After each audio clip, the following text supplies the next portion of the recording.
Assalamualaikum warahmatullahi wabarakatuh. Selamat sore semuanya, semoga selalu dalam keadaan baik dan sehat. Hari ini kita akan melanjutkan untuk materi kalor, yaitu perpindahan kalor, di mana kalor dapat berpindah dari benda atau sistem bersuhu tinggi ke benda atau sistem bersuhu rendah. Nah, di sini ada 3 cara untuk kalor berpindah dari satu benda ke benda lain, yaitu secara konduksi, secara konveksi, dan secara radiasi. Nah, yang pertama adalah secara konduksi, atau proses perpindahan kalor tanpa disertai perpindahan partikel. Biasanya terjadi pada zat padat atau logam ya, yang sering terjadi. Contohnya adalah perpindahan kalor pada logam yang dipanaskan. Nah, untuk mencari laju rambat kalor atau P, biasanya di buku-buku juga kadang ditulis H besar. Nah, untuk menentukan laju rambat kalor, kita bisa mencarinya dengan menggunakan persamaan Q per T sama dengan K, di mana K adalah konduktivitas termal dikali A-nya adalah luas permukaan logam. Kemudian delta T adalah beda suhu di antara kedua permukaan. Kemudian per D atau L, biasanya di buku ditulis L bukan D, tapi sama aja. D atau L adalah ketebalan atau panjang ya, semakin tebal atau semakin panjang permukaan maka semakin lambat perpindahan kalornya atau semakin kecil laju rambat kalornya. Yang kedua adalah perpindahan kalor secara konveksi atau proses perpindahan kalor dari satu bagian fluida ke bagian fluida lainnya. Nah, konveksi itu biasanya disebut dengan aliran ya, terjadi pada zat cair atau gas. Misalnya adalah perpindahan kalor pada air yang dipanaskan. Nah, untuk mencari laju rambatan kalor atau Q per T, kita bisa mencarinya dengan menggunakan persamaan H kecil atau koefisien konveksinya dikali A atau luas permukaan bendanya dikali delta T atau selisih suhunya. Selanjutnya adalah perpindahan kalor secara radiasi atau perpindahan kalor yang disebut dengan pancaran. Contohnya adalah pancaran dari panas matahari atau api unggun. Kemudian untuk mencari daya yang diradiasikan, biasanya yang dicari adalah daya yang diradiasikan di buku kalian. Biasanya tertulis persamaannya Q per T, yaitu kita bisa mencari dayanya dengan cara mengalihkan emisivitas suatu bendanya. Biasanya nanti kalau di soal ada keterangan nilainya berapa, kemudian dikali konstanta Stefan atau di situ disimbolkan sigma. Ini tetapan pasti ada nilainya 5,67 kali 10 pangkat negatif 8, tapi biasanya di soal ada yang tidak ditulis berapa besar konstanta Stefannya, jadi kalau bisa adik-adik hafal ya konstanta Stefannya berapa. Kemudian A adalah luas suatu benda yang memancarkan radiasi, dan T adalah suhu mutlaknya. Ingat suhunya ini dalam Kelvin. Jadi kalau seandainya keterangan di soalnya dari Celsius, maka kamu harus merubahnya menjadi Kelvin. Nah, kita masuk ke soal yang pertama. Permukaan dalam dinding rumah dijaga bersuhu tetap 20 derajat Celcius pada saat suhu udara luar 10 derajat Celcius. Berapa banyak kalor yang hilang karena konveksi alami pada dinding rumah tersebut selama 1 hari? Ukuran dinding rumah adalah 8 meter kali 4 meter. Anggap koefisien konveksi rata-rata 3,5 Joule per sekon meter kuadrat Kelvin. Kita tulis D1-nya dulu. D1-nya yang pertama adalah suhu T1, yaitu 20 derajat Celcius. Kemudian T2-nya adalah 10 derajat Celcius. Selanjutnya, ukuran dinding rumah. Berarti kita bisa mendapatkan nilai A-nya atau luas permukaannya. 8 kali 4. Hasilnya adalah 32,00 atau 32 ya. Di sini kita tulis 32 saja. Meter pangkat 2. Kemudian koefisien konveksinya atau H kecil sama dengan 3,5.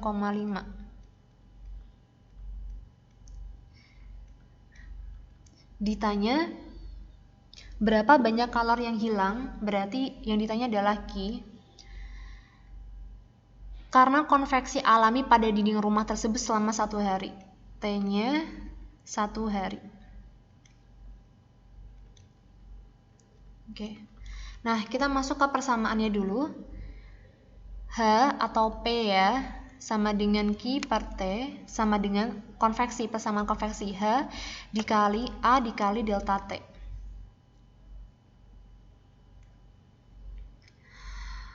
Nah, yang ditanya adalah Q, berarti Q sama dengan H dikali A dikali delta T dikali T kecil.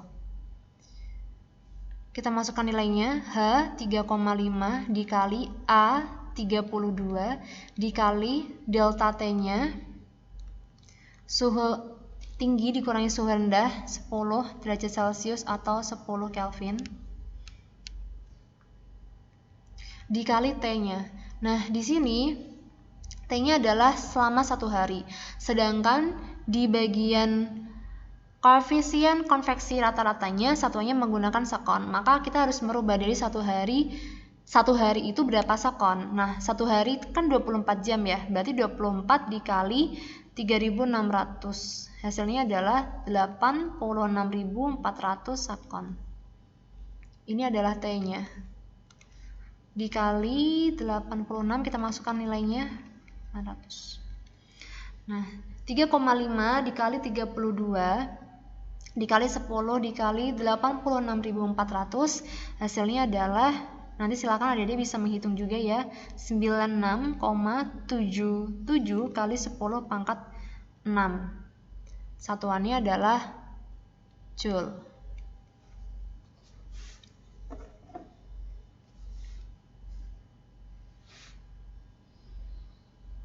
Oke, silakan bisa ditulis terlebih dahulu.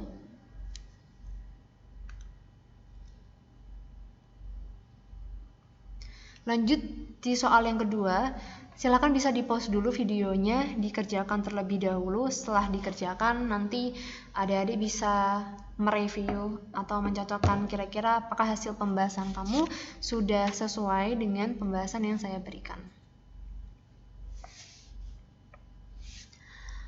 Oke, sudah dikerjakan. Baik, kita masuk ke pembahasannya. 3 batang besi pejal sejenis yang sama panjangnya disambungkan memanjang seperti pada gambar berikut ini. Perbandingan luas penampang batang diurutkan dari kiri ke kanan adalah 1:2:3 atau 1 sama dengan 2 sama dengan 3. Suhu ujung bebas batang pertama dijaga tetap pada suhu TA dan batang ketiga pada suhu TB. Suhu sambungan antara batang pertama dan kedua adalah titik-titik-titik. Nah, berarti yang ditanya adalah suhu sambungan antara batang pertama dan batang kedua. Kita tulis dulu ya, ini batang pertama, ini batang kedua, ini batang ketiga. Berarti suhu sambungannya antara batang 1 dan batang kedua adalah T1-nya. Nah, kita tulis D1-nya terlebih dahulu. 3 batang besi pejal sejenis. Kalau sejenis berarti konduktivitas termalnya atau K-nya nilainya sama. K1 sama dengan K2 sama dengan K3 sama dengan K.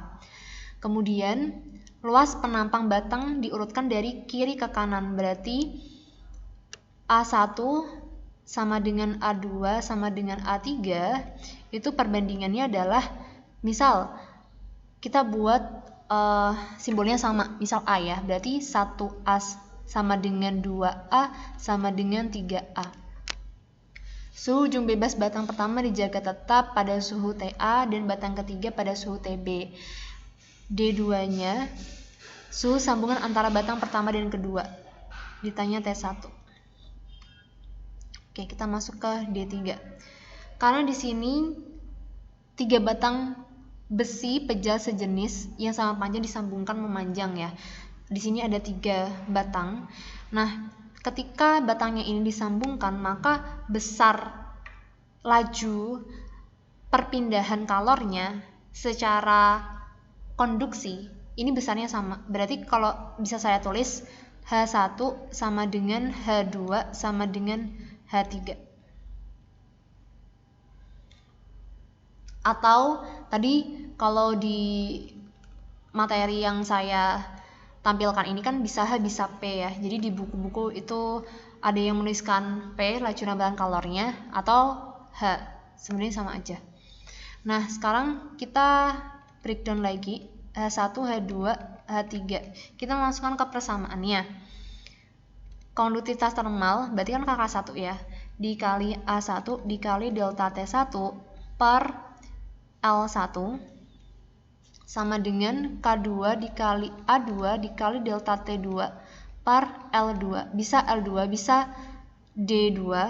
L-nya ini bisa diubah tergantung keterangannya apa, tapi di sini keterangannya sama panjangnya ya. Berarti kita bisa tulis di satunya sebenarnya, L1 sama dengan L2 sama dengan L3. K3 A3 dikali delta T3 per L3. Nah, karena nilai K-nya sama, berarti kita bisa coret atau eliminasi. Kemudian L-nya sama, kita bisa coret juga.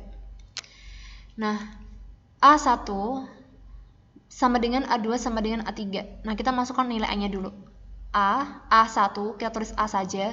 Kemudian A2-nya adalah 2A, A3-nya adalah 3A. Dalam kurung, delta T1 berarti TA min T1. Delta T2, T1 min T2. Delta T3, T2 min TB. Nah, karena di sini A, di sini A, di sini A, kita bisa coret juga. Nah, tinggal TA min T1 sama dengan 2T1 min 2T2 sama dengan 3T2 min 3TB. Nah, karena yang ditanya adalah T1, maka kita cari dulu nilai yang bisa kita nanti substitusikan dan eliminasi. Nah, kita coba TA min T1 sama dengan 2T1 min 2T2 ya. TA min T1 sama dengan 2T1 min 2T2. TA sama dengan min T1 kita pindah ke kanan jadinya positif, 3T1 min 2T2. Oke, ini persamaan pertama.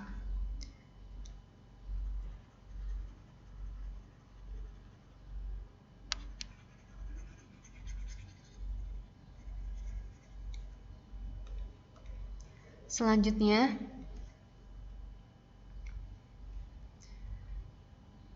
dua T1 min 2T2 sama dengan 3T2 min 3TB. Kita mau cari nilai TB-nya berapa? Berarti 3TB sama dengan 5T2 min 2T1. Ini persamaan yang kedua. Nah, sekarang kita substitusi eliminasi ya. 3TB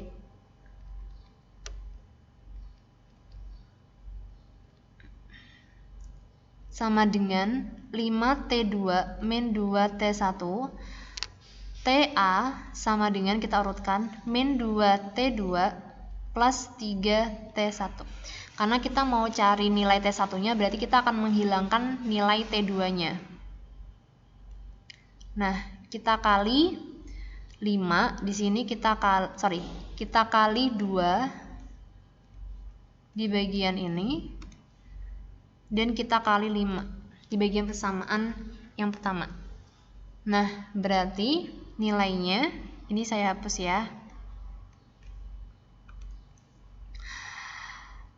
2 dikali 3 berarti 6, 2 dikali 5 berarti 10, 2 dikali negatif 2 berarti negatif 4. TA-nya dikali 5 berarti 5TA. 3 dikali 5 berarti 2 dikali 5 berarti 10. Kemudian 3 dikali 5 15.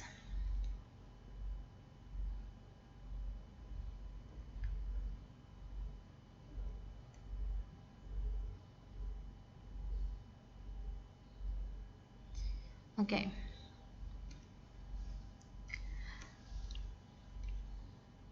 Nah, sekarang kita tinggal jumlah ya. 6TB plus 5TA sama dengan, ini 10T2 plus negatif 10T2 berarti habis negatif 4T1 ditambah 15T1 sama dengan 11T1. Berarti T1 yang kita cari adalah 6TB plus 5TA dibagi 11. Berarti jawabannya adalah yang B. Oke, lanjut. Sebuah kotak styrofoam dengan konduktivitas termal 0,01 dipakai untuk menyimpan minuman dingin. Memiliki luas dinding total termasuk tutupnya sebesar 0,8 meter pangkat 2 dan tebal dinding 2 cm.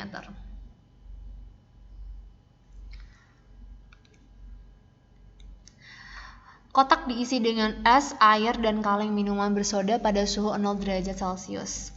Yang pertama, berapa laju aliran panas ke dalam kotak ikan?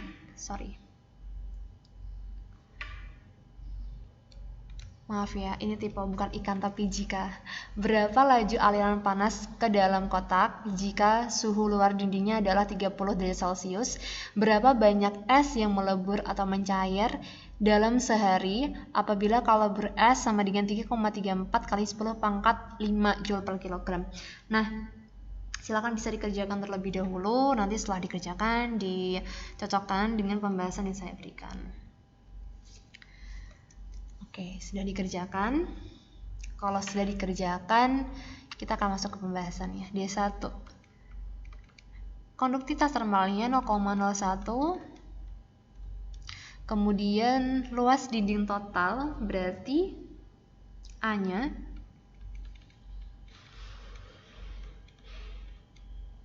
tebal dinding berarti D 2 cm atau 2 kali 10 pangkat negatif 2 meter. Kotak diisi dengan es, air, dan kaleng minuman bersoda pada suhu 0 derajat Celcius. Berapa laju aliran panas ke dalam kotak jika suhu luar dindingnya adalah 30 derajat Celcius? Berapa banyak es yang melebur dalam sehari? Berarti T-nya sama dengan 1 hari. Atau 24 kali 3600 sekon, 24 ada 24 jam, sama dengan 86.400 sekon. Dan kalau lebur S-nya atau LF atau LS adalah 3,34 kali 10 pangkat 5. Di duanya, yang A itu Q per T, yang B adalah massa yang melebur atau mencair. Oke, kita tes D3-nya terlebih dahulu. Q per T atau delta Q per delta T boleh sama dengan K dikali A dikali delta T per D atau L ya. Nah, K-nya 0,01 dikali A-nya 0,8 dikali delta T-nya adalah 30 derajat Celcius atau 30 Kelvin. Per D-nya, tebal dindingnya adalah 2 kali 10 pangkat negatif 2.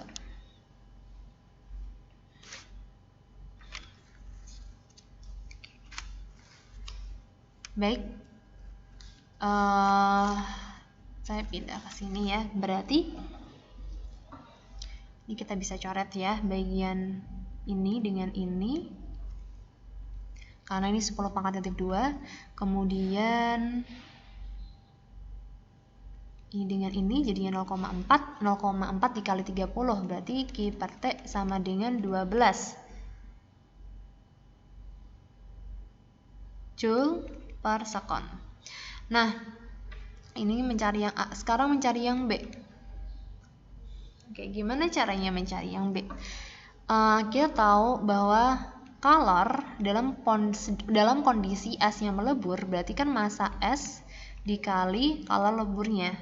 Nah, besar Q-nya sekarang ini kan masih Q per T. Berarti kalau Q-nya aja, Q sama dengan 12 dikali T, ya enggak? Maka di sini Q sama dengan 12 kali T.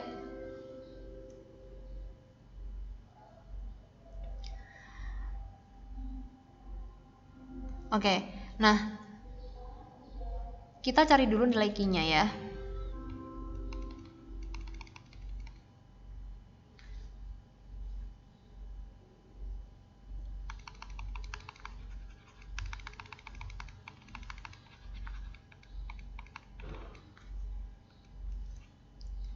Q sama dengan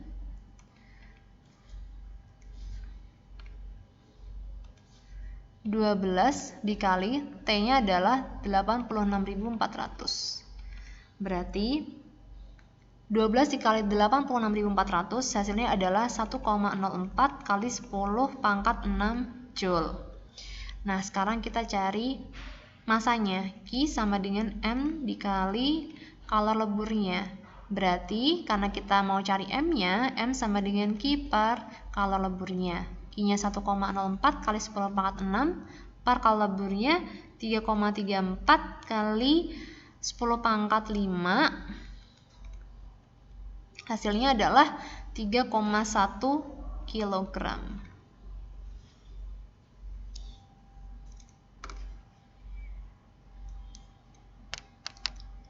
Oke, lanjut.